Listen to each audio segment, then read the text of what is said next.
Assalamualaikum anak-anak. Alhamdulillah kita masuk materi tema 3 tentang peduli terhadap makhluk hidup. Yuk kita mulai belajar bagaimana cara kita peduli terhadap makhluk hidup. Pasti kita akan berbicara tentang hak dan kewajiban kita ya. Oke. Hak dan kewajiban dalam memanfaatkan tumbuhan. Manfaat dari tumbuhan dapat dijadikan bahan makanan dan sebagai penghasil oksigen. Nah, kita berhak memanfaatkan tanaman untuk memenuhi kebutuhan kita. Namun, kita juga memiliki kewajiban untuk memanfaatkan tanaman dengan bijak. Contoh hak dan kewajiban memanfaatkan tumbuhan. Nah, kita menulis di buku tulis. Nah, buku tulis ini berasal dari serat kayu pohon yang diolah. Nah, hak kita menggunakan kertas untuk menulis.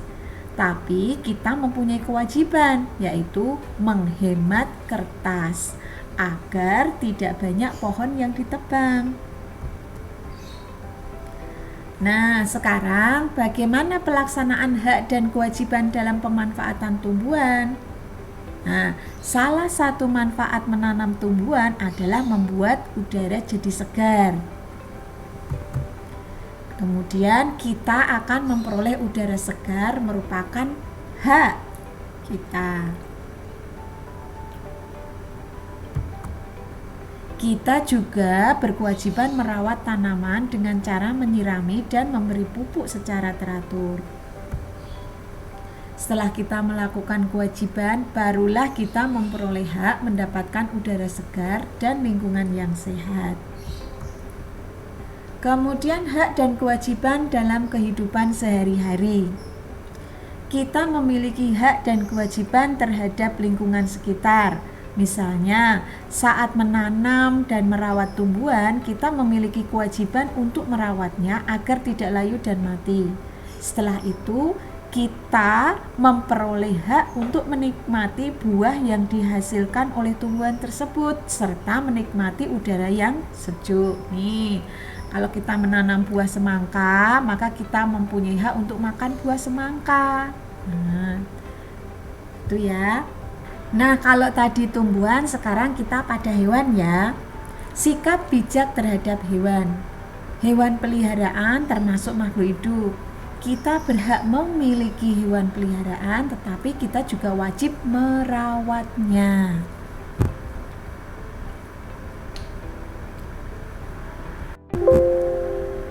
Sayang, kalau kita tidak bisa menyeimbangkan antara hak dan kewajiban, apa yang akan terjadi dengan lingkungan kita? Nah, yuk kita masuk materi pada dampak tidak menjaga lingkungan. Jika kita tidak menjaga lingkungan, akan muncul dampak yang dapat merugikan diri sendiri dan masyarakat. Dampak tersebut antara lain kebanjiran atau lingkungan menjadi gersang. Nih contoh, ini cerobong asap pabrik. Kalau pabrik-pabrik itu tidak memiliki cerobong asap, maka asapnya akan menjadi polusi di daerah sekitarnya. Ya. Ini banjir. Nih, kalau kalian atau kita semua membuang sampah di sungai, membuang sampah sembarangan, maka mengakibatkan selokan atau sungai tersumbat. Akhirnya apa? Banjir. Nih, mau pilih siapa ini? Ayo. Nah, ini dampak banjir bagi lingkungan adalah lingkungan menjadi kotor, banyak lumpur dan sampah berserakan saat banjir surut. Kotor ya. Nah, nih kotor toh. Nah, selain itu, banjir juga dapat menimbulkan berbagai penyakit seperti diare dan kekurangan ketersediaan air bersih. Nah, untuk menanggulangi banjir, janganlah membuang sampah sembarangan, terutama di selokan dan di sungai. Buang sampah di tempat sampah. Sekarang lihat kita nih. Hutan yang gundul karena penebangan hutan secara liar akan menyebabkan banjir dan tanah longsor. Tanah longsor biasanya terjadi di daerah tebing yang sudah tidak ada pepohonannya. Kita berhak menikmati udara yang dihasilkan oleh pepohonan, tetapi kita wajib merawatnya, tidak asal tebang sembarangan. Nih, untuk mencegah banjir, hilangnya tempat hidup hewan, dan tanah longsor, kita tidak boleh menebang pohon secara berlebihan. Nah, sekarang bagaimana mengupayakan pelestarian lingkungan? Tidak membuang sampah sembarangan. Tuh, kemudian apa lagi ya? Tidak merusak taman di sekitar, tidak melakukan penebangan pohon sembarangan, melakukan reboisasi atau penghijauan. Kemudian pelaksanaan kewajiban melestarikan lingkungan.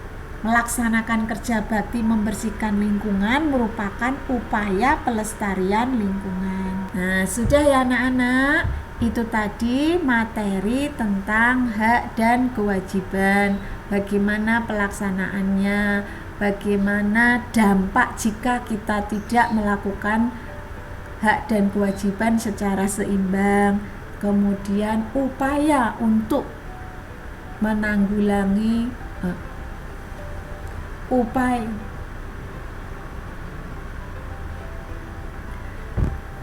Sudah ya anak-anak. Itu tadi tentang hak dan kewajiban, pelaksanaan hak dan kewajiban yang harus seimbang. Jika tidak seimbang maka akan berdampak negatif terhadap lingkungan. Kemudian upaya untuk menanggulangi dampak negatif tersebut. Gitu ya. Oke, semoga bermanfaat. Tetap semangat belajar, rajin sholat, rajin ngaji, sayangi orang tua, taati orang tua. Gitu ya.